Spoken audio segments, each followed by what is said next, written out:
Welcome to another episode of the Men's Room. Today we're joined by Eric Ayers, who's a life and leadership coach, and he's joined us today to talk about some of the aspects of coaching, his story and such like that, and a couple of other things. If you wouldn't mind, give us a bit of a backstory into how you are, or who you are, I should say. Yeah, for sure. First of all, it's a pleasure to be here. I appreciate this opportunity, the platform, and looking forward to this conversation.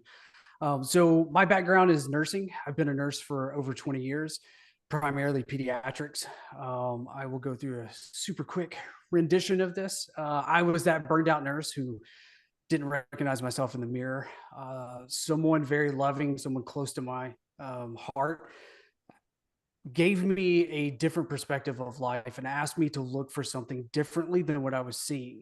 And I found it at work, and it shifted everything. And from that, I started seeing the world for what I wanted instead of following a path of what I didn't want. And miraculously, people started coming to me asking me for help. And ultimately, what they were asking me for is, I want to see the world you're seeing. And I began coaching without even realize coaching was what I was doing. And then fast forward, I left the bedside, fell in love with all kinds of fun things, human behavior, healthcare simulation, innovation, and at the very core, this concept, this understanding of a South African term called Ubuntu. And it literally means I am because we are. So I ultimately have a passion for the plural form of humanity. How do we expand on one another? And I do that through coaching. It is allowing people to identify the superpower that they have. So the attributes that we all bring to the table that maybe throughout our lives we've forgotten about. And ultimately, that's what I do. So that transformative aspect of empowerment. Um, yeah. That's a pretty interesting backstory and stuff like that. And if you don't mind me asking, what was the main driving force for you to want to go into coaching? Was it just your life skills that you had, or was there a specific person that sort of pushed you in that direction? Oh, great question. Um, there was three specific questions that were asked to me, and they're very important because it's the questions and it's the people that asked. The first was my wife, who lovingly grabbed my hand when I was leaving for work one night, and she said, it was hers wasn't technically a question, but it formulated a question in my mind, and she challenged me to look for something good at work. And that was the first step. So that was the first time that someone said, here, take your glasses off, put these glasses on and look at the world the way that I'm seeing it, because it's beautiful. The second one was it was one of my greatest professional mentors. And she asked the question, she exposed me to this question of, how might I fill in the blank? And the how might I shifted everything, because ultimately now it becomes, there's a solution out there. Like, it automatically opens your mind to a different understanding. And instead of why did you do this, it's how might you fill in the blank. And I'm like, well, that is pretty powerful. And that was actually through design thinking, which is another passion of mine.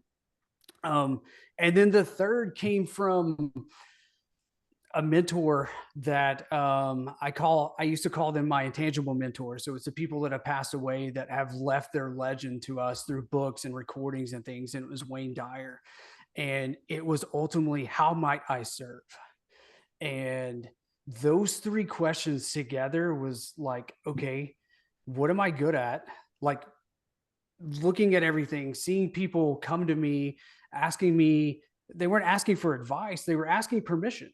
They were asking permission for them to see a world in which they wanted to live in. And so, to answer your question, life experience. And it was the first time that I realized, like, there's no such thing as failure, that all of those perceived failures that I thought I might have had were the greatest learning opportunities of my life that led to here. And so, yeah, all of those understandings, those ideas, those life lessons led me to become a coach. Yeah, it's definitely interesting hearing that, and also the questions in which you've asked yourself, because it is changing how you perceive things, how you ask yourself certain things that can have a massive difference in the end result. And instead of saying, "Oh, why does life have to be so shit? I can't change a single thing." It's more so of stuff happens, but how can I use these either emotions or thoughts to be better off at the end of it? How can I do something different to influence a more positive change in my life? And it could be as simple as like being in nursing. It could be just checking up on other nursing mates there. It could be having a talk with them, sitting back, going to a bar or something, having a couple of drinks, or going to their house and watching football. Just something to help them decompress, talk to one Right. another, make things a bit more positive. Make sure that they're okay. Make sure the work environment's a bit more positive, because you're constantly chatting. You're not just going each other's ways and not talking to each other, and then you get back at work and there's that sort of untalked about angst where everyone's sort of on edge or everyone's depressed because Yeah. you're not talking. There's no communication there. There's no decompression, so to speak. And it is interesting to hear the experience in which you have and where it's come from, because the things in which you would have seen allowed you to coach some of the people that you have now, because you've went through things that you shouldn't have seen or went through in the first place. And that's just because you've been through the healthcare industry. And it's a very, very tough industry to be in because of the things you have to deal with on a daily basis. Agreed. Absolutely. And it gets to the point where, like, you can't come home and talk about it because of violation of HIPAA and privacies, right? I mean, you can talk about it a little bit, but it's your home time. You don't want to bring that home with you. So where's the balance? And ultimately, it comes into recognizing. I shared off screen with you guys that I prided myself on being able to separate myself from emotions within these like critical times when we're resuscitating a patient, and or we see abuse, or like all these things that we're not supposed to hold on to, right? But we hold on to it because we're expected to do this and then walk into the next room right after that and pretend like nothing's going on and be a human to another human. And after a while, that becomes toxic. Like, those emotions become toxic to the point of you don't even recognize who the hell you are. And so ultimately, from the coaching side, from being there, exactly, we are a community. And what revolutionized my understanding of this is to dive further into Ubuntu, the community itself. And an Ubuntu community, if a tribe member messes up, they will be, like, if I mess up or like I'm having a bad day, I'm already beating myself up. I don't need anyone else to beat me up. I don't need anyone to tell me like how bad of a job I did. You're not going to tell me more than what I already know. Well, in the Ubuntu community, they take this person, they would take me, put me in the middle, surround me, and they would take up to 2 days telling me the value I bring to the community. Like, how freaking awesome is that? To the point where, like, to me, that is coaching. That is, we all screw up. Like, we all have bad days. We all live up to unrealistic expectations that we're putting out there. But this is 1% of what you are. Let's look at the 99% and the badass that you are within the community, and you bring value. Let's do that. So Eric, I'm curious. You Yes. mentioned how the tribe would do that for 2 days, and then they bring the person up, and they would know how they're valued. How do you incorporate that into your organization in a quick, fast way that's supportive? And because I would love for you to paint a picture how that would happen. Yeah, I appreciate you asking that. So this can go many different ways. It works like way better from an example point of view when you're looking at a manager and then a subordinate, or any type of hierarchical. But this can also be from colleague to colleague, because ultimately we're all around. So healthcare is an ego-driven um, community. Like, it's we all want to be the best that we can, and sometimes that is difficult because we, instead of being the best person that we can be to help another person, it becomes I'm the best at IVs, I'm the best at skills, tasks, all these things. So ultimately, how this looks is someone may like have not gotten the IV the first time, or has been in a serious situation, or missed something that, you know, could have been obvious, but this is your sixth patient and you're taking care of five others. So instead of focusing on this one thing that you miss, like all your other patients are cared for, like all your other patients are happy. Like you can walk into the room with this person and say, hey, you know, how's Linda treating you today? And you can tell right then by the reaction of the family, by the patient, that Linda's crushing it, right?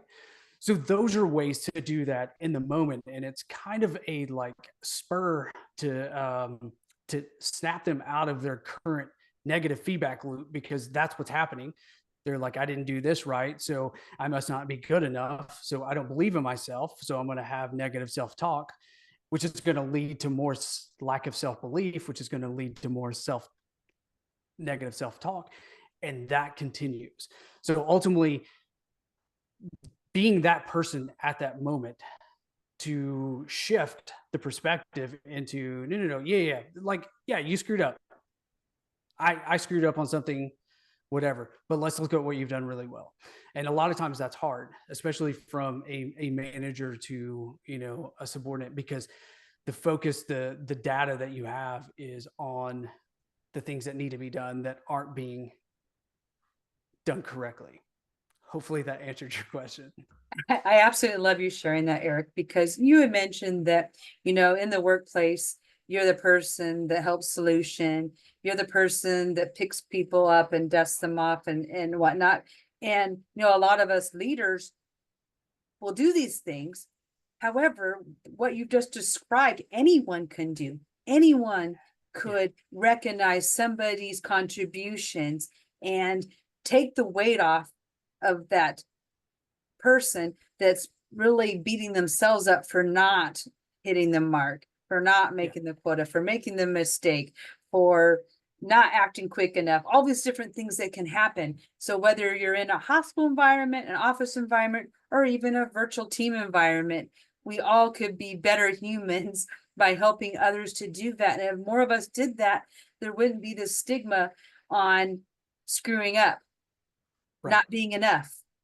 And because, you know, so much is an I gotcha type of a thing. I mean, it's old school management style is you got to cover your CYA, you cover everything. And so that's the mentality that people have in workplaces and organizations. And really it should be, how can I support someone? So I mean, when you opened about, you know, how might I, that right there, it could be the language that we use in those situations. How might I do this? How might you do that? And do it in a supportive way that will honor what you just spoken to. So I really appreciate you walking us through and painting that picture so that other people could witness that, because a lot of times as coaches, we have models, we have dialogue, we have things that we do. And so, you know, for other people to understand our process, being able to articulate it in a way that people can see, hear, touch, feel, we can get that point much more easily across.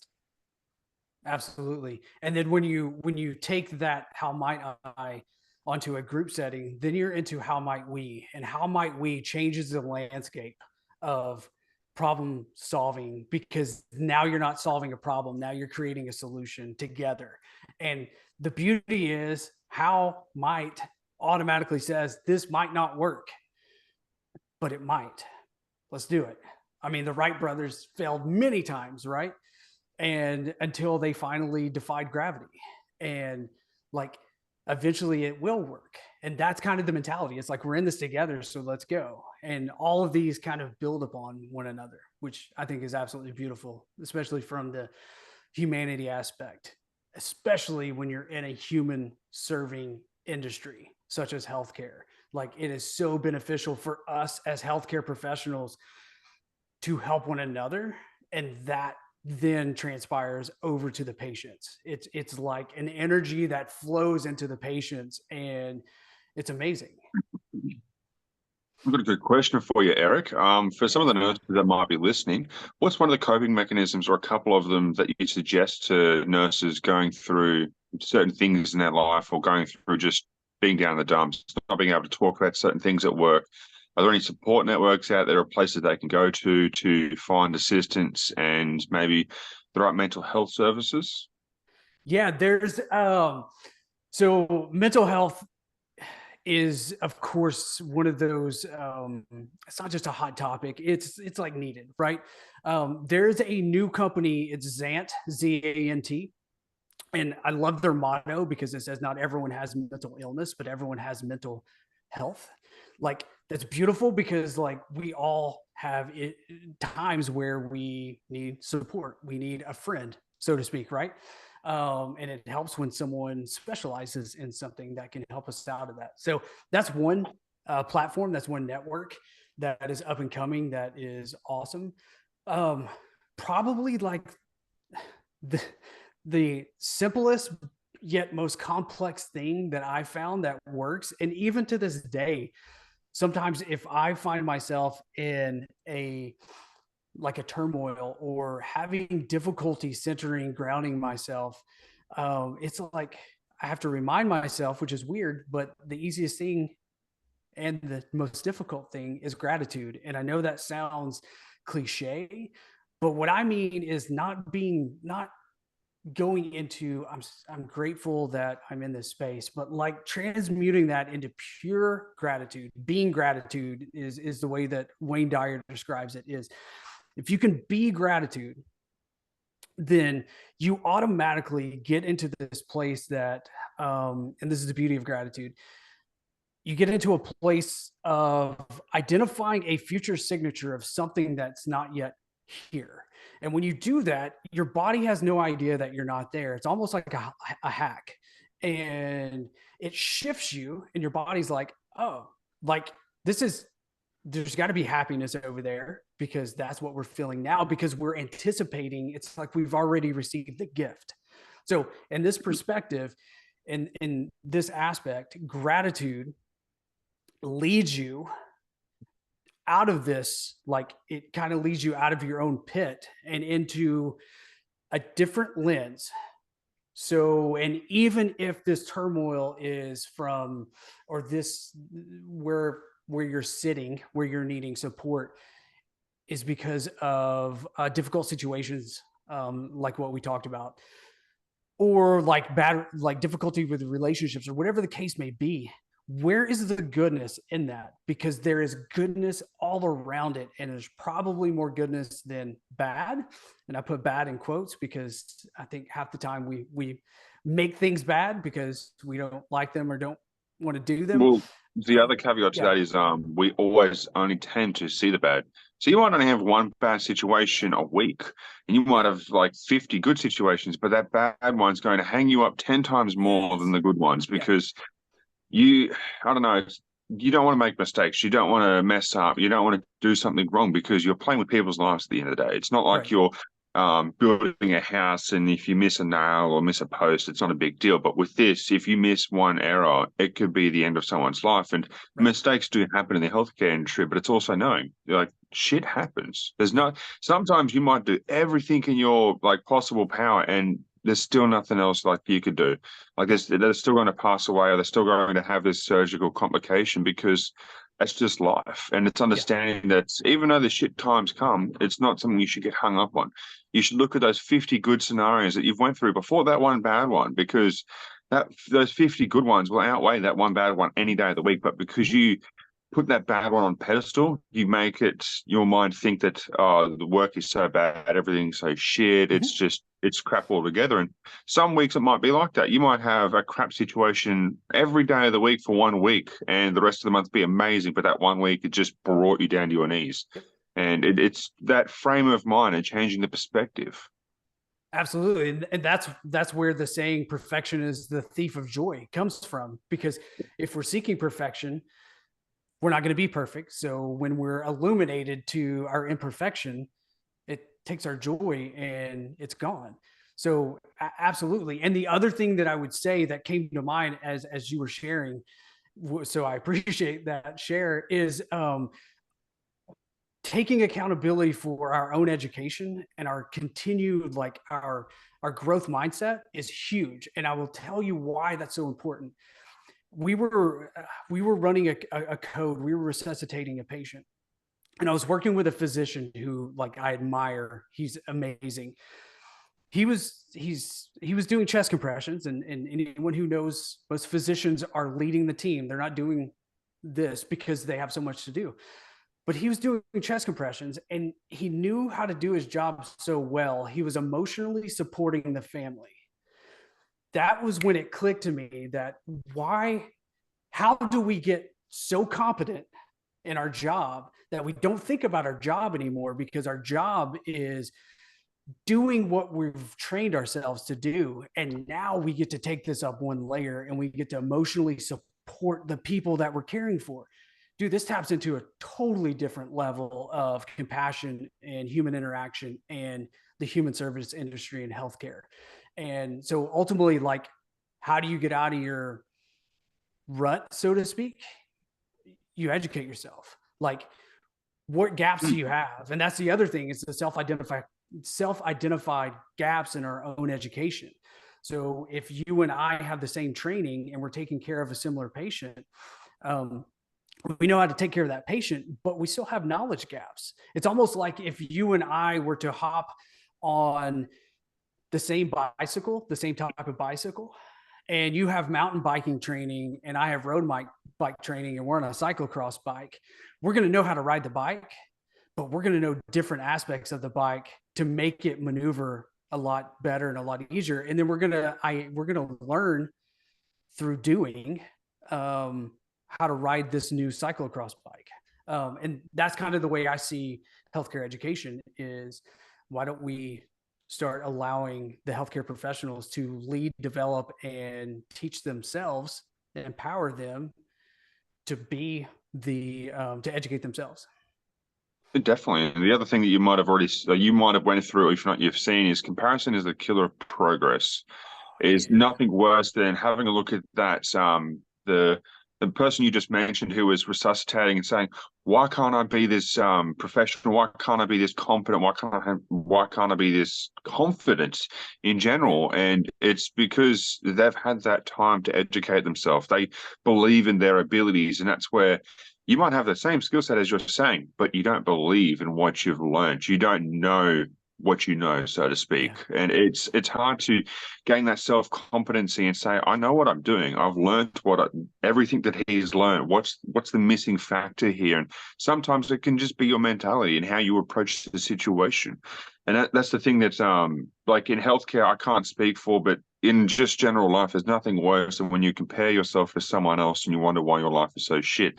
Yes, it may be shit in retrospect for how you look at it, but for another person, your life might be amazing. And I often use the example of we are an absolutely privileged country in Australia, same with America. There's starving people over in Africa that don't even get fresh water every day. Like the comparison of what we have compared to them, we're living like kings over here, and they're the complete opposite, yet we get our days thrown out by the tiniest little things and put ourselves into a bad mood because we're like, oh, this has happened to me. This is so bad. No, like, yeah, you've kicked your toe on the table. Yeah, it might have hurt for a little bit, but it's not going to ruin your entire day. That's the sort of way I like to think of it. And there's people out there that are 10 times worse. People that are missing limbs that are still trying to go to work, still trying to do things for their life. And it's not trying to compare yourself to the people above you. It's understanding that everyone has their own journey. Everyone has their own footsteps to walk upon, and their own steps to walk upon. And understanding that sometimes you just need to take a step back, analyze what's the difference between you. So it could just be learning this little course that's an hour. Could be just speaking to that person and asking, well, how did you get to this point? Is there anything that's that I'll be able to pursue to get to that point? There's so many different ways in which you could change your perception as well as increase your competency in these areas.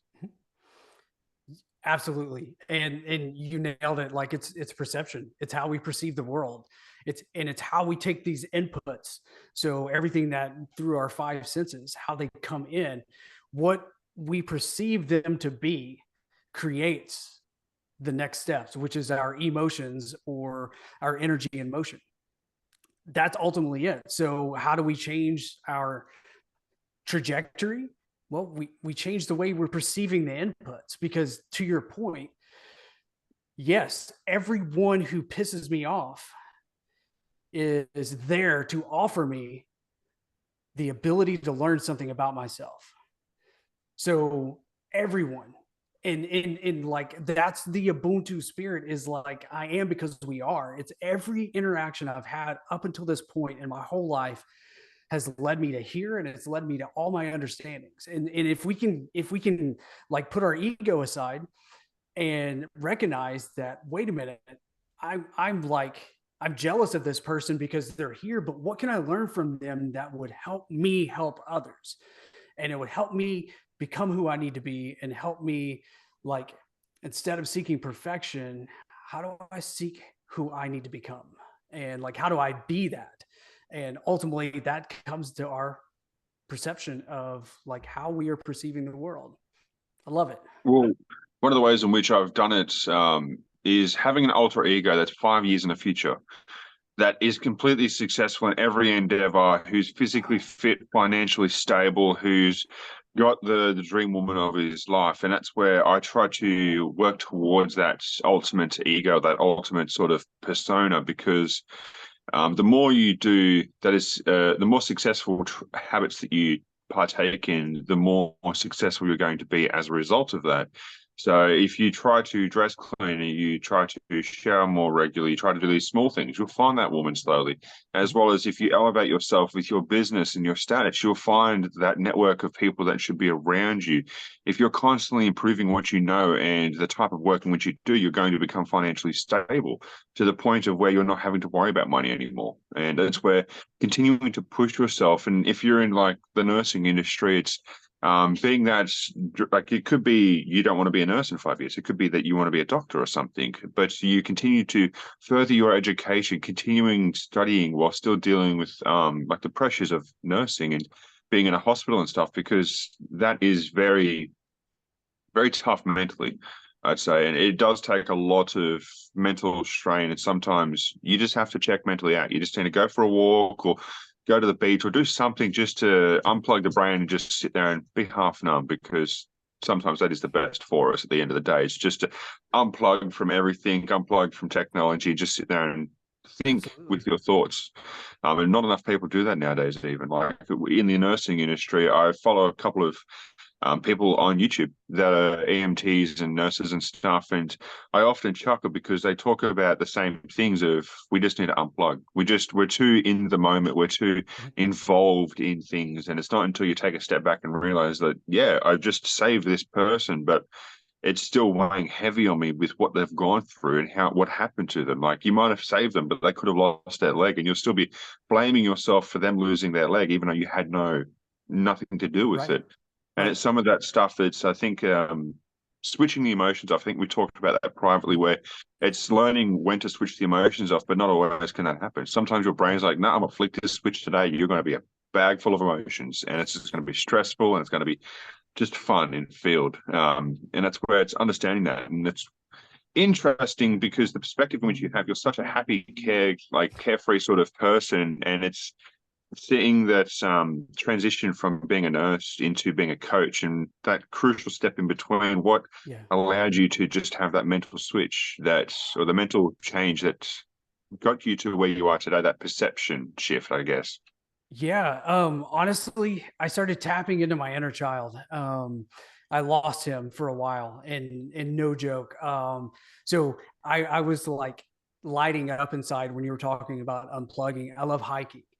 You put me in the middle of the woods, especially if there's a river, and that's my happy place. But to make that even more beneficial to your story, which I absolutely loved, is like you describe manifestation so well. Is you're seeing yourself 5 years from now, who you want to be, and everything in this world that is made into the physical manifest started with a thought.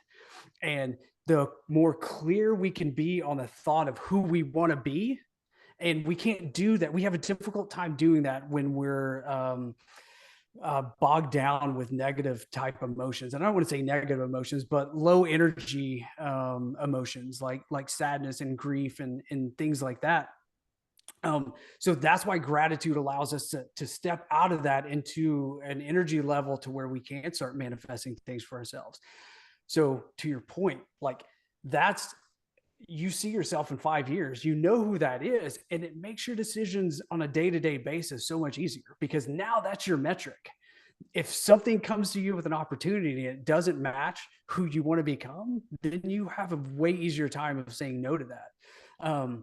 And by disconnecting, you're allowed to remember this thought, this dream, this idea of who you want to be, without the noise of everyone else telling you who you should be. And ultimately, that what I just said was the shift in me, is I no longer accepted what people wanted from me in terms of what they thought I needed to be, and instead shifted to who do I need to be? Like asking me. And one of my biggest things was on my way to work and coming home from work, I started listening to things that were teaching me how to do this. And I took my negative feedback loop and created a positive one. So I showed up to work and I was this carefree person, like with a passion to help people. And I left work and concreted this in by listening to the same thing, going to sleep. And then without knowing it, I was tapping into my brainwaves appropriately, and was like, all right, this is cool. So all of that ties in really well to what you said. So I appreciate the layup for that. Oh, yeah. No, I tend to have a bit of a longer answer, but yeah, I like to explore different topics, and it's good when I have intellectual people like you on. It's refreshing, especially when you come from such a background such as yours. You're the first nurse I've actually been able to interview, so thank you for joining us with today as well. What else was I going to touch upon? Shit, it's just left me. Must have been a lie. I can't remember for the life of me. You got anything, Linda? I'm trying to remember. I'm in a brain fog for the While you're moment. thinking about that, I'll take it. So, Eric, you've been talking a lot about perception and how can we? It's all about, putting things into perspective so we can be in alignment with who we are and, how people see us. And, you spoke to something that a lot of people get into, is that needing to ask permission and allowing other people to tell you who you are. But when you're completely in alignment, you no longer need anyone to tell you who you are, because you know who you are. Right. And you're going to speak things into how you want things to be. It isn't going to be this, well, I don't know what I want to do when I'm 5 years down the road. It's like, no, I know that I want to be a consultant 5 years down the road. And how am I going to get there? Well, I'm going to work on myself. I'm going to take this course and study. And then I'm not going to let anything or anybody stop me from doing that. And so you become this convicted person in self. You communicate it to others again. And so then you're improving all the relationships around you. And so then you're in alignment with yourself. You're in alignment with everyone around you. And you're able to manifest, as you mentioned, that energy to being able to step into that higher being. That higher place of being. You're in alignment. When you're in alignment, everything will come to you. Yeah. It flows to you. And surprisingly, I've had the last couple of days where I've set positive intentions for the day for myself, but then I also share positive intentions with another person, wishing it upon them, which again is that whole coming from a place of grounded gratitude. I'm grounded in self. I'm sharing gratitude. I'm setting intentions. All these great things are happening. And so what you focus on is what's going to happen. So if you're going to walk around like a gray rain cloud, then that's what you're going to get. And in my work, I talk to individuals all the time about the things that they want to have and don't. and they're basically walking around out of alignment, seeking permission, validation, walking around like a like a gray rain cloud. And so, you know, that one question that you had, how can you do this, is probably the most practical, actual thing that can shift something very quickly and get someone through that transformation. And I was having a conversation with someone this morning that said, you know, I don't like dating apps. And I said, why bother with the dating apps? Do it in the traditional way. Well, I don't like that way either. I've lost all hope on dating anyone. The process is flawed and I'm not doing it. And I said, and so we're going to go back and have that conversation. How can we change this trajectory of this outcome of thinking that you're coming from a place of lack and that's impossible to meet anybody? So many people speak about impossible, and honestly, the number one way to get through anything and get success is confidence. You know, you got to be convicted in who you are and what you want, and speak that to the world. The world will answer in kind either way. So why not pick the way that will get you what you want?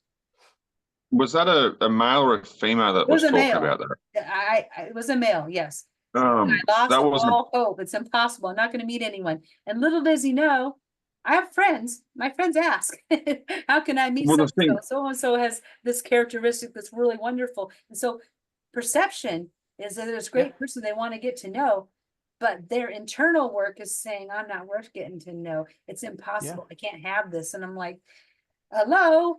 And the universe says your wish is my command. So if you don't think you can find anyone, well, then that's what's going to happen. Opportunities aren't going to be there. It's hard for me to watch this and to witness this. And so I'm going to go back, Eric, because how can you? And we're going to come up with a new plan. Sometimes it's for multiple factors, because I'm in the dating game right now, so I know exactly where he's coming from. And it's because today's generation is just, it's screwed to try and get out there in the dating scene. Like back when you were dating and stuff, it was completely different. But nowadays, like you even go down to the pub. It wasn't different. Yeah. It wasn't different. I don't believe so. With the way technology is gone, it's made everything more promiscuous. Everyone just wants a hook up, not an actual long-term relationship. And sometimes we actually want that deep and meaningful connection instead of just a one-night stand, because all guys can go out there and have a one-night stand. That's the easy part. The hard part's trying to find a loving woman to start a family with, someone to care for and have that love reciprocated. And today, a lot of women are scared of commitment, and that's something that I found. We're talking to some of these girls on these dating apps. They're happy to have short-term fun, but they don't want long-term fun. And some of them are 27, 28, 30, and they're not getting any younger. And I've just gone to show that, like, it's something that's societal, I think, slowly wearing things down, because I like old school values. I wish I could go out and meet some lovely lady and go on romantic dates and stuff like that. But that's not the way the world works, unfortunately. I've tried to go for romantic dates and they all fall short. They either don't show up, don't really care too much while being there, or they're on their phone most of the time, which just shows. So, and that's something where it's interesting. And the other thing that I was told, which was controversial and sort of annoyed me at the time, but it made sense. You only find the partner that you are worth. So you, like most cases, you'll only find the person that you'll fall in love with. Oh, how to explain this?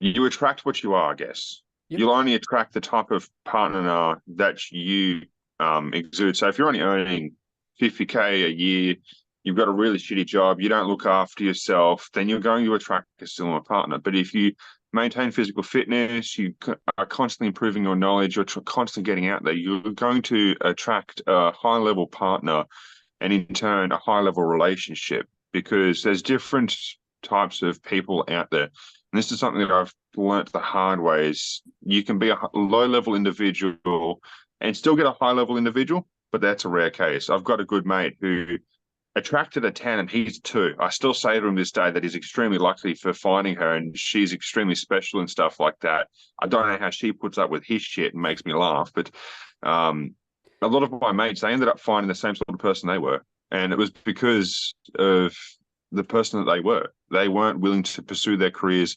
They were just looking for short-term fun, and they were just doing all this sort of stuff. They ended up having kids out of stupidity because they were just sleeping around. They weren't thinking. Where I've got other mates that have been happily together for years because they first worked on themselves. They improved themselves to the point where when they got with a partner, it just elevated themselves. It just made them 10 times more of the person because they weren't just looking for a quick not one night stand. So a bit of an elongated response there. Yeah, but Lots of things are going through my head. that's quantum physics right there. Like that's a like everything we receive everything in equal value to our thoughts. So, and our thoughts create who we are. So if we truly want that person that we want to have, you know, these romantic dates on, and we want to do these things with that you mentioned, then that's where our thought has to be. That's what we have to see, and we have to trust and believe that it's going to come. So, and to tap into that, that brings in also like human design. So back to alignment. Human design is all about how do I align? So I'm a generator, and if I'm frustrated, that's my cue to say, stop. What's going on? Because that is not myself. Myself is satisfaction. So what is going on right now that would lead me to satisfaction? And the cool thing, without going into great detail about human design, but when you have the opposite, or like your partner completes different channels and different things that are open in your chart, all of a sudden you have this cyclical type, like yin yang, like it's complementing one another. And yeah, opposites so, attract. yeah, and that's how, because it's like everything that she's amazing at, I suck at, right? And then everything that I'm pretty good at, like she can use some help. And when we realize that, it freaking flows, man. And but it starts with like a worthiness of like a mindset to say, I'm worthy of love. Like once I love myself, then I'm open to love. Once I believe in abundance, I'm open to you know, making the money that I want to make. And it's interesting because you can make a certain amount of money and you're like, screw this job, man, I'm done with this, I'm going to go to another job. And chances are the money that you're going to get offered at that other job is the exact same or very similar because you haven't had a mindset shift. Louise Hay like gives this in a greater detail about she describes this with lottery winners.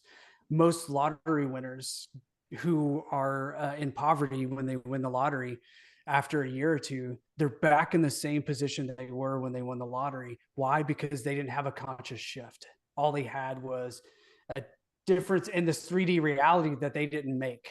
It was handed, and then they didn't make the shift. So back to perception, back to understanding of worthiness and abundance. Well, that's the thing is, it took me a while to understand what this person told me, but it made complete sense. You only attract the level of partner that you are equal to. And that's the thing, that it is hard to somewhat take it because it's a tough lesson. It's a bit of an ego kick, but it allows you to establish where you're at. You're like, well, shit, if I want this type of partner who's physically fit, who's getting out there, who's financially stable, then I need to mimic those same behaviors.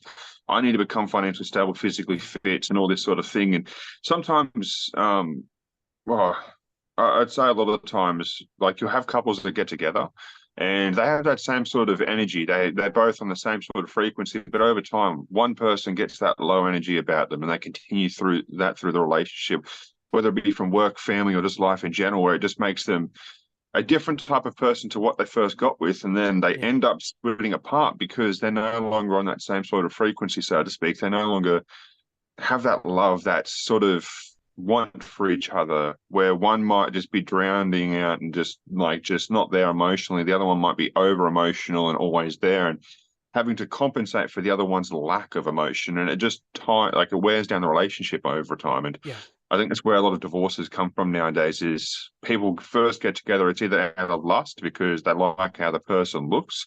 They don't really care for the personality. And that's when it ends in divorce once they learn the personality of the person after a couple of years of being with them.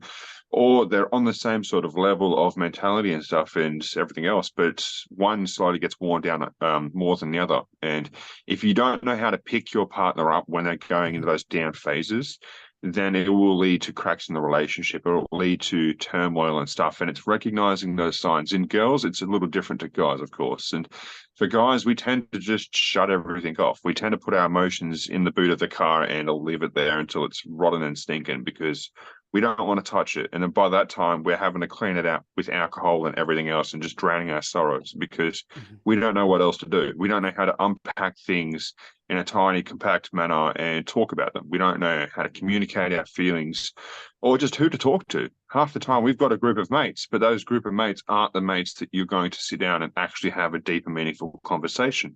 They're the mates you're going to go shoot the shit with, go to the shooting range or play some golf, and that's about it. But it's to try and find high quality mates that will talk to you and not expect anything back. That's rare.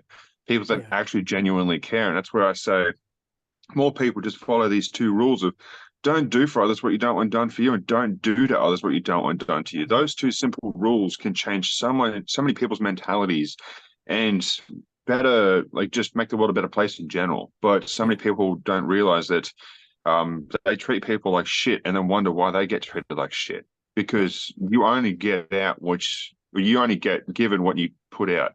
And it's as simple as that. It's like that level of frequencies. If you're at that negative frequency, constantly putting that out, a bad mood, that's all you're going to ever receive. Same with nursing. If you're going there, you constantly have that bad mood. You just think everything's shit, everything's bad. Then you will look at nursing as a completely shit job, and it's so bad. But there's a lot of positives to it. Like, yes, you might have lost a child with the complications due to childbirth, but you might have also helped birth 10 children during that same week. You can't have one without the other, unfortunately, as well. And there's so many things here I could touch upon, but for every good thing, there's always going to be something bad. And it's learning how to interpret that lesson and how to come out of it in the right sort of mindset and mentality. Yeah, I agree. And to go back a little bit on the relationship. So my wife and I, we've been married for 20 years, and we're best friends. We've been best friends since we met. The beauty of what we do, and I love this, and it took a really long time for us to get to this place. So it's not like, and we both work at this every day, but we work on ourselves and then we bring that to the table. And what we're realizing now is, so if there's something that I see in her that is, wait a minute, that's not typical, instead of saying, what did I do? Why are you mad at me? But noticing the energy and the emotion. So bringing up the emotion, it's not about me. She's invested 20 years of marriage with me. It's not about me, but identifying what's going on, and then asking the question, talk to me. So, and simply by doing that, it allows you to no longer be a victim, which I think is a root cause to a lot of our self-perpetuated turmoil, is this victimization. And it's more of now I can be a human to this amazing person who has helped me through our entire relationship. The other thing I will touch on that is, I think what helps make a marriage thrive, or any relationship thrive, is there's two people that are in pursuit for continual growth, because I believe that our spirit is all about expansion. We're always seeking to expand and become better. We're not going to grow at the same time. We're not going to travel at the same time, even though we're together. She's going to learn something, and bam, she's transported 50 feet in front of me on this river that we're on. And she's not going to be like, ha, I'm up here, I'm ahead, and take off. But she's going to be like, it is amazing up here. Keep working at it, and I'll meet you up here. And then in a little bit, I'm going to fly by her and pass her up. And it's this encouragement of, we're growing together, but we're also motivating one another in a positive way of, dude, we thought we had it back there. Wait till you see the color of the water up here, or what life has to offer. And I believe that like a lot of divorces happen when one person stops paddling and they're like, I don't want to grow anymore. And the other one's, to your point, I can't wait anymore. Like that's detriment. That's a detrimental to my growth. So I can't go on. I can't do this. So as long as it is that ebb and flow of growth, I think it's solid. But it's when one person's like, I either am attached to this and I don't want to detach, or I don't want to attach to something else. I don't want to let go. It's kind of the analogy of rock climbing. Like if you grab your next, and I'm not a rock climber, so, but if you grab your next grab up here and you're still holding on here, you're not going to go anywhere. Like you can't even go backwards. You're stuck. You have to let go in order to move forward. It's that same concept. And sometimes I've seen this.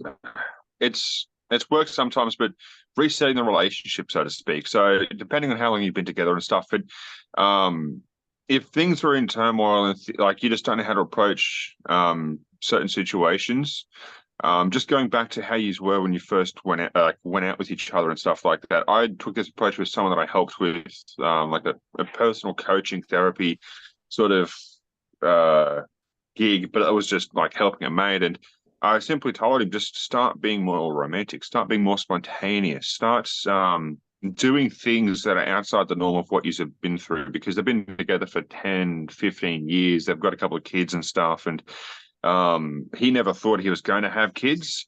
And the kids opened his eyes to a lot of different things. But I told him, just start doing small things. Start like just bringing her home flowers. Start being more romantic in certain ways, saving, because he used to drink a lot and I helped him quit alcohol and stuff like that. And he was smoking weed. He stopped all that. And I said, save that money up from what you used to get, Eric, like from all the beers that you used to drink each day, and take her out on trips. Take the kids out with you on a camping trip and stuff like that, thinking of it in a different perspective of what you used to want to do when you first got together. Because it is sometimes hard to emulate that, or sometimes it could be more being spontaneous in the bedroom and just being like, stuff, let's try something new, honey. Let's go to this location and just be promiscuous, I guess. Like just doing stuff that's outside of the norm. And sometimes that's what a relationship needs, is a bit of a shake up to its foundations to show that there's still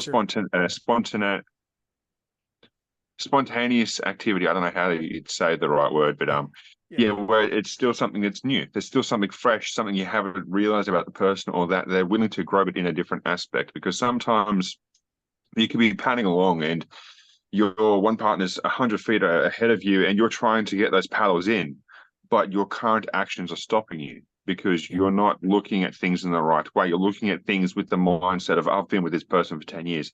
I need to continue doing these actions. But what you don't understand is those actions that you are at now are leading you to not paddle forwards. But when you took those actions when you first got with her, that's what allowed you to keep up with her pace. That's what allowed you to continue going on and just bringing that spark and that bit of fire to the relationship and help you paddle forwards at a speed in which you first didn't think were possible. And sometimes it is simple as just a reset and just going back and a mentality shift, a mindset shift. Yeah, and your boat that you were paddling in had a lot less weight in it because it wasn't bogged down with the thoughts that you just mentioned of, oh, I've been with her for this long. She doesn't like me for this. I'm not the man I was. Like each time you do that, it just weighs this boat down, and you're like paddling extra weight. But yeah, that's beautiful. I love that because like the spontaneity of like, it brings trust. And sometimes like being together so long becomes a like monotonous. And so you trust them because you know them, but like, do you really trust them? Like at a spiritual core level? And that's what I love that that example that you gave. So that's cool. Linda, you wanted to ask something? Yeah. Actually, I wanted to add, and that's true. When you've been with someone for a very long time, that there's a certain amount of trust and normalcy, and you're going through the things, and so you do have to change things up. But you also have to remember that the person that you first met, there's going to be attributes that are still present in there, and those are the reasons why you are with the person. However, they also went through growth and changes. And to your point, Eric, one person might be ahead of one person at one point, and then the next time the other person's ahead of it. And so you're always going to be experiencing the shifting and changing and development. And so it's about remaining open and curious to learning, and then changing things up. I mean, anytime you change something up and make it interesting and do something different, it's going to add, something that could be done in a way that, oh, I didn't know that I like to do this. Or, oh, that's a great thing that we just decided to do. Let's continue to do more of that. And so, you don't get to a final resting point. It's not like you go on a dating app, meet the person, get married, and you're okay, we're forever, committed and go forward. You meet a person and you're constantly learning and growing from each other, and then giving grace when somebody might fall back or not want to come along the journey, because there's those conversations that have to happen sometimes when a person's maybe not coming along. You need to find out, why aren't you coming along? What do you need from me that I'm not doing? If you don't ask those questions of curiosity about what a person needs and wants and desires, you're not going to be able to move together on that journey. And so your boat will sink. There's no doubt about it. The only way to lighten that boat is to go into conversation. And I'll continue to say this: conversation, being effective at it, will increase your relationship, and it'll make all of the areas of your life better. It just does. Sometimes you don't talk, sometimes you do. With being spontaneous is, instead of just talking about, oh, let's go on like this cute kayaking trip, you just like, here's the tickets, let's go. Like making sure their schedule's free, of course, but giving them sort of no choice about it and just being spontaneous, being like, let's go to this water park, stuff it. We're going to have a bit of fun this day. Especially if the other person's a planner, which my wife is. She appreciates when I do something she doesn't have to plan. And she's like, I get to be. That's awesome. Linda, you brought up something beautiful. And I never thought about it the way that you said it. As we continue to grow, it's almost like we have the opportunity to continually to relearn, re-meet, create a expanded new relationship with someone. And so when I started going through this shift of realizing, okay, seeing the world through a different lens, like there's a lot to my story that was left out, because it's super long, but I had a period where I felt I had to go through each emotion because I wasn't feeling emotions. And when I got finished with this and I felt like a new person. And there for a while, my wife was having a difficult time articulating what she was feeling about that. And she finally identified it as she was grieving the old me and trying to relate to the new me. And I had never even thought about it happens. It happens. I've experienced that with my partner, not knowing who this entrepreneurial, adventurous, go at it, meet everyone around the world type person is. He couldn't see it because by trade, we're both accountants. We're both planners. Although I'm less of a planner. I'm like the spontaneity. And if you don't have to plan it, we just go do it. I like it. So I like organization, yes.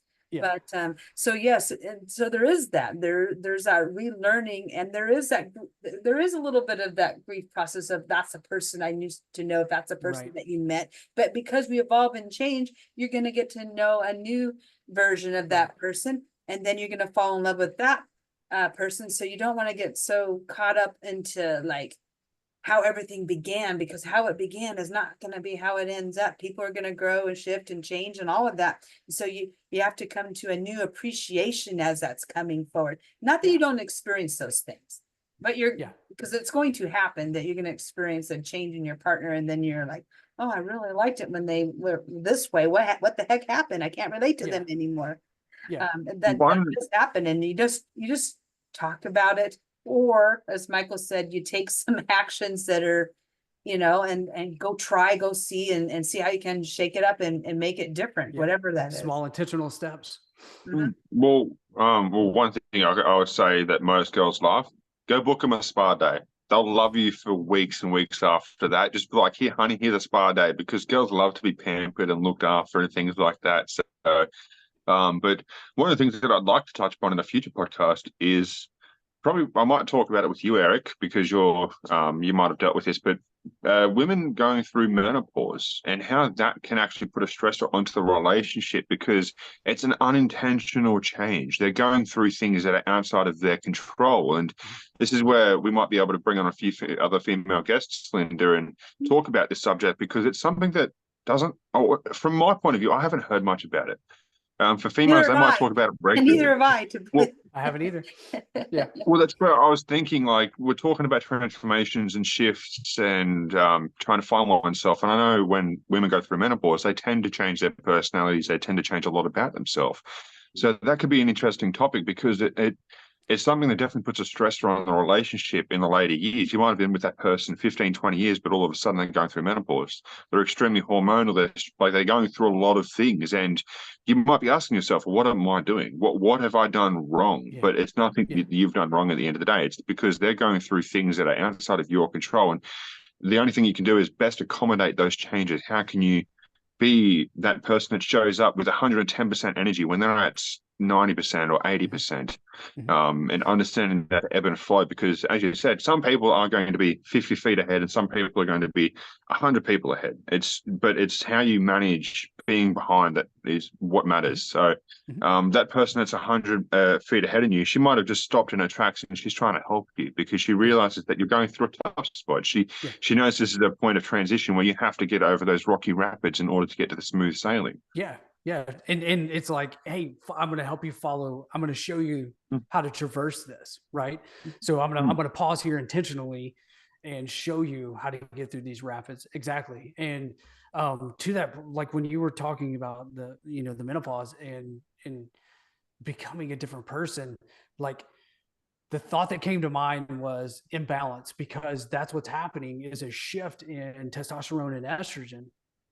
So this imbalance of like masculinity and femininity, it's back and forth, and it's like, who the heck am I, right? But also at a spiritual level. So if our conscious mind is masculine or a subconscious mind is feminine, how does all of this fit in? And I'm ad-libbing and speaking just my thoughts into the ether here based on like going through the medical and then also the quantum level here.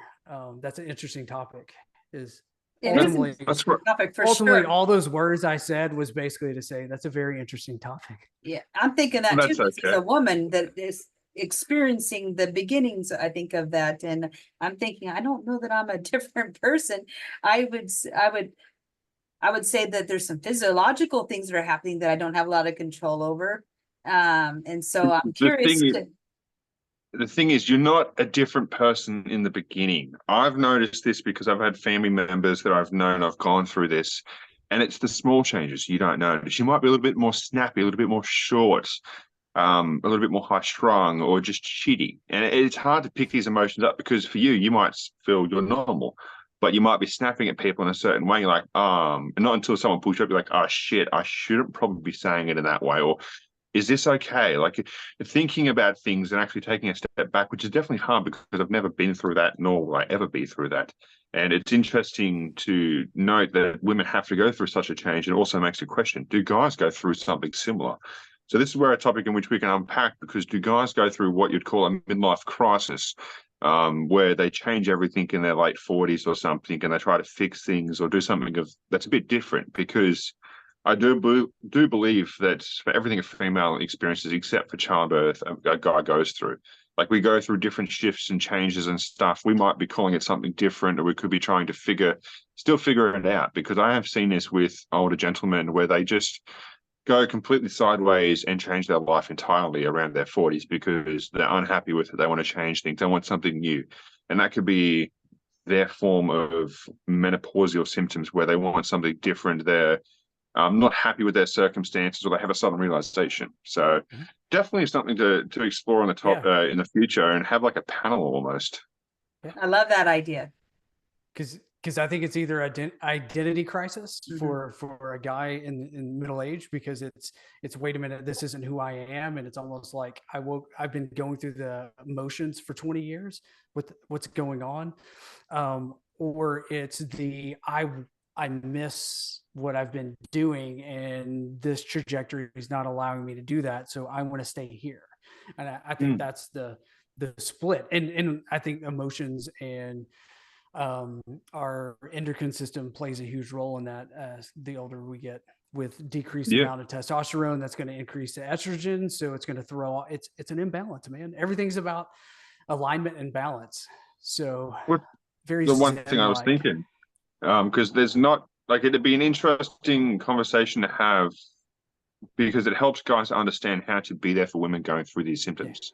Because there's nothing out that I know of where you can just look up of how do I deal with these situations? How do I approach them in the right way in order to help both parties involved? And Yeah. it's something that where guys and girls can discuss it in an open sort of way, as well as just conversate about these sort of topics. So, and you having a nursing background could be interesting because you might have seen. Yeah, I wouldn't doubt you've had some weird stories come through the ER and stuff like that. If I'm feeling hot and flustered, what is this? It might just be menopause. Like, who knows? Or the usual one is, I think I'm dying. No, you've just smoked too much weed. Like Right. that sort of stuff. Like You that's took something too that much happens. Coke. Yeah. Yeah. Yeah, Yeah. yeah. My heart's going to beat through my chest, mate. Stay Yeah. off the nose beers. They're not the best Right. for you. Right. Like it's where you'd probably have an interesting perspective because you understand the human anatomy a lot more than us do, and it's where you can bring Yeah. another level of conversation to it because you have a different point of view, a different perspective on things. Yeah, for So sure. And the cool thing is taking that into the quantum and spiritual level and being like, all right, how does holistically, like, how does this work? Like super small example. It's not a small example, but quick example. So I have type 1 diabetes. I was diagnosed when I was 10. When you look at the emotional level of type 1 diabetes, it directly represents an inability to enjoy the sweetness of life. So of course, that led me on this healing journey of what was going on at this time. And then where are we now? And it's like night and day. And so little things like that are like, okay, if we have pain or dis-ease in our body, that's the manifestation in physical realm of something spiritual, emotional going on that is saying, hey, you need to pay attention to this. And maybe we need to change some things, right? So again, more insight to the potential conversation of the menopause is like all of these are, as my mind begins to expand into these different levels, that's kind of what it's going into, which I find freaking fascinating. well, that's just it. And I definitely look forward to future conversations that we're going to have because Yeah. I've got so many topics. Like I still want to touch upon the advancements in medical technologies and how they've got CPR robots and stuff like that coming out of the hospitals, which is a massive boon to the health services in general, because I know it's very demanding to be able to do CPR, especially any longer than a minute. Because after a minute, you're spent. You're absolutely stuffed, and that's what I've seen from a lot of these medical professionals saying that you can maintain this speed and this rhythm for a certain amount of time, but after that, you start to lack because it takes a lot out of you. You're not just slowly pressing; you're putting all your force into these compressions, and at a steady rate. And now with the advancements in medical technology, it allows the personnel to help with getting them like the drugs that are needed for pain or stuff, or hooking up IVs while this CPR thing is doing its job. Yep. It's automating the flow. That way we can do the necessary things of taking care of the people when it's done correctly. So it's utilizing technology for the sake of humanity instead of utilizing technology for the sake of technology, right? It's not the new shiny bells and whistles, but it's how do we change the world by improving what we can do? So The big one that I remember is the defibrillator.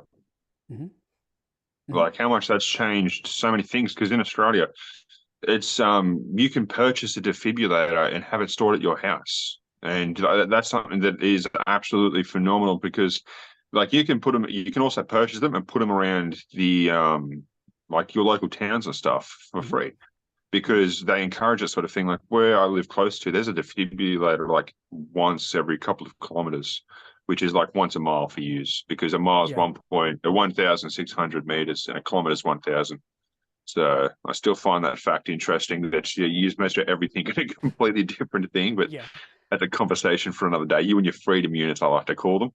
Or freedom units. I like it. Yeah. But in So, healthcare, like everyone is weighed in kilograms. So really? yeah, Even everywhere. like I thought that would have been pounds or something, or like Nope. a stone in America, like something different.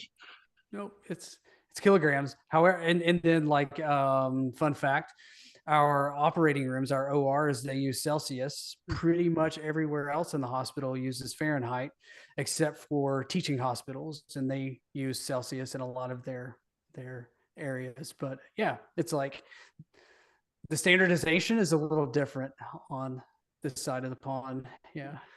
Yeah, it's definitely interesting to hear that you use Celsius and stuff like that in kilograms over there. So it's Yeah. not something I would have thought of that would have been used. And in Australia, it's interesting because you get used to these like metrics and stuff like that, like Yeah. these measurements and stuff. And when you talk to Americans, they're like, "Oh, 3 inches or like 20 inches this." I'm like, I don't measure things in inches. We measure them in Yeah. centimeters over here. So in healthcare, it's centimeters as well. Centimeters and kilograms. That's the two Mm. standard measurements. It's like saying I've got a 2 inch gash. That 2 inch gash can range in like 5 millimeters either way. Yeah. But if you say, oh, it's a 20 or like 25 millimeter gash, and it's 5 millimeters across, then you're like, sweet, I know what to use to Yeah. suture or stitch it up. Yeah. It's about 2 inches. It's Yeah. yeah. So it's sort of interesting, and you have to be extremely precise in the medical industry. So it makes sense for them to standardize the units, Yeah. to have them the same as other countries. So that way, if you have a nurse coming over from Mhm. like Britain or Australia, they know that you use very similar units, and it's not going to be too much of a Yeah. change for them. So, so that's the other thing is, are you going through? I remember last that you were going through a shortage in hospital staff over there, weren't you, Mhm. because of COVID and Yep. stuff like that? Yep. So, And it's still there. So there's a lot of there's an increased use of like travel nursing, which is not the most affordable um, yeah. answer, but it's needed. And Is so that like FIFA? I don't know. I don't know if Fly in, that's fly out? kind of, yeah, like Yeah. some of them are like that. Yeah. Most of them do like 8 or 13 week contracts, and it's into, and the idea is for them to come in, and then that way while they're working, you can hire replacements to come in, but it doesn't really always work out that way. I think it's having to break down the stigmas of what it's like to be in a hospital. I think that's where that negative perception of being a nurse and things like that comes from. And it is definitely hard to have that mind shift in the younger generations, because a lot of young people just they care for themselves and not for other people, which is an unfortunate thing. Like we should be Yeah. caring more about one another than ourselves, because if we care for other people more, then we're going to have high quality relationships. We're going to be able to do more, experience more in different ways. But if we only Yep. care about ourselves, then it's going to be very self-centered, lonely sort of way of thinking. Absolutely. And the interesting thing about that is if we have enough self-worth and we have enough self-love, then all of a sudden we're not thinking about ourselves, and we have the ability to put that into the thoughts of others. But if we're trying to get validation from other people, that's when it's self-serving, and that's when it's like selfish. And that's the disconnect of, selfless and selfish, is like, I need my time, but that's not selfish. That's like, if the people that depend on me to be me, including myself, like I need that time. I need to read, I need to meditate, I need whatever the case may be. Um, so yeah, to that point, it's like it's almost like a different way of looking at it. Definitely. So yeah, I could sit here and talk with you for a couple of hours For still. So, sure. but I'll close it off here because I know everyone's Right got on. things going on in life. But yeah, it was an absolute pleasure having you on. Where can people find you if they want to get your services and stuff? Yeah, the best place is LinkedIn. I'm on that. Facebook as well, and then or my website. It's emccoaching.me. EMC is my company, Essential Meaningful Collaborative, and it's about balance through coaching and consulting. Definitely sounds like it'll be an interesting company. I'll have to check that out after the podcast as well. But yeah, thank you heaps for coming on today, Eric. It was an absolute pleasure talking with you. And do you have any closing thoughts or anything you'd like to add, Linda? Yes, I am looking forward to that panel conversation about things that men experience and things that women experience midlife, and really finding out better ways that we can support one another. I think that is a huge win out of today's conversation, along with the other practical, actionable ways that we can support anyone, whether it's in the workplace or friend, family, and whatnot, with that whole shift in mindset. So changing our perspective on how we view the world. So thank you very much for that gift, Eric. Yeah, absolutely. I appreciate it. This was an absolute pleasure. Well, to all, I hope you all have an amazing day, and we'll see you in the next episode.